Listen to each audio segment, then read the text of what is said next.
Sa isang malayong baryo sa paanan ng kabundukan naninirahan ang isang sabungirong nangangalang Ryan. Sa murang edad ay naulila siya at tanging mga kanyang lolo na isa ring kilalang mananari noon ang nagpalaki sa kanya. Mula noon, sabong na ang naging sentro ng kanyang mundo. Ngunit habang siya ay lumalaki, hindi lamang ang sabong kundi pati na ang mga utang at problema ang naging bahagi ng kanyang araw-araw na buhay. Dati siyang kilala sa sabungan bilang matibay at magaling mag-alaga ng manok. Ngunit dumaan ang panahon na tagtuyot at sunod-sunod ang kanyang pagkatalo. Isang araw natalo siyang muli at nawala pati ng natirang manok na pinapangarap niyang maging panlaban sa World Slasher Cup. Nilisan siya ng mga kaibigan at kahit ang kanyang asawa at hindi na kinaya ang hirap ng buhay kaya siya iniwan. Sa gitna ng kawalang pag-asa, napadpad si Elias sa isang lumang gubat na dati pinagbabawalan ng matatanda. Ayon sa alamat, dito raw nanirahan ang mga diwata sa ilalim ng isang matandang punong balete.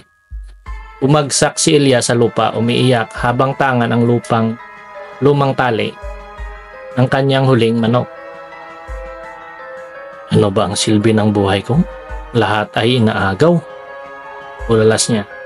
Sa kalagitnaan ng kanyang pagluwa, biglang humipa ng malamig na hangin at bumalot sa kanya ng mapusyaw na liwanag mula sa ulap ng hamog at lumitaw ang isang nilalang na ang magagandahan ay tila di kayang ilarawan. Isang diwata na may mahabang itim na buhok, puting damit na parang ulap at mga matang may lungkot at pag-unawa. Ako si Diwata Lera, ang diwata ng pag-asa. Wika nito sa isang tinig na tila musika sa hangin. Narinig ko ang iyong iyak sa iyong puso, Ryan. Hindi makapaniwala si Ryan sa kanyang nakikita. Nanginginig siya, lumuhod. Ako'y isa lamang talunang sabungero. Wala na akong halaga, sabi niya. Hindi ang pagkatalo sa sabungan ang sukatan ng halaga ng tao, sagot ni Lera. Mayroong apoy sa puso mong hindi pa nauupos.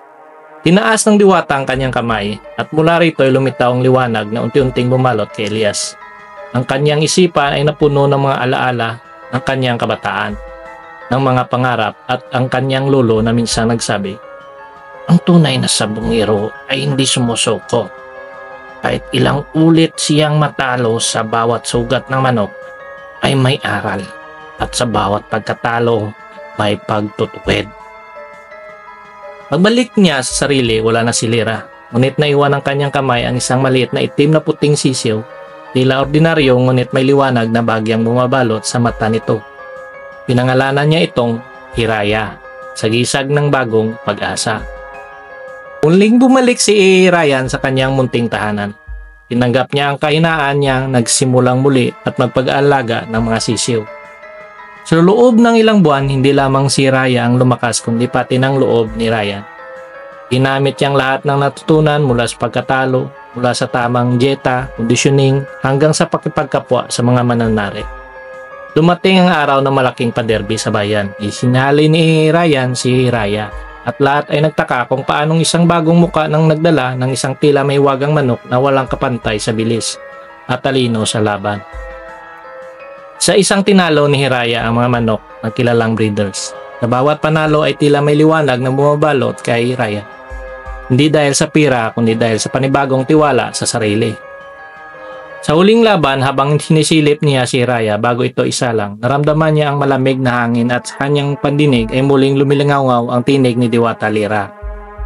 Tandaan mo, Elias, ang pag-asa ay di kailanman nawawala hanggat may puso kang lumalaban. Mula noon, hindi na muling nabaod si dilim si Ryan. Ginamit niya ang mga panalo hindi para sa luho, kundi upang tumulong sa kapwa sa bungero. Ginawa niyang tahanan ng ilang batang palaboy at tinuruan ng tamang pagpalaki ng manok. Sa gitna ng kanyang munting farm ay nagtayo siya ng isang maliit na altar para sa diwatang minsan nagturo sa kanya kung paanong bumangon at pinakamasakit na pagkatalo. At sa tuwing lulubog ang araw, makikita niyang matingala sa langit at minsan may liwanag na dumadampi sa kanyang pisngi. Tila patak ng luwa ng isang diwata. Ngunit sa pagkakataong ito, luwa na ng tuwa. At ito ang isa nating napakagandang kwento. Gusto mong at nagandahan ka, huwag mong kalimutan i-like, i-share at subscribe sa ating channel. Sa susunod nating mga kwento, salamat ulit sa iyong pagkikinig.